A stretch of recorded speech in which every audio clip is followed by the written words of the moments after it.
નમસ્તે. આજે આપણે જોવાના છીએ માઇક્રોસોફ્ટ વર્ડની મદદથી આઈ કાર્ડ કેવી રીતે બનાવવું.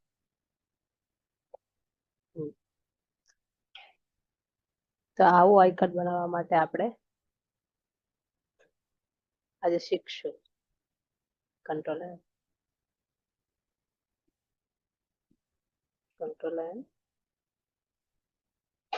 Layout, size, paper size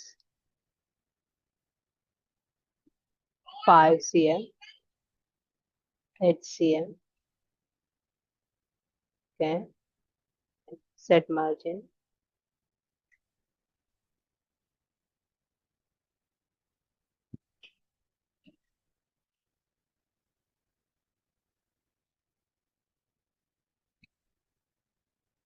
okay, done, fix.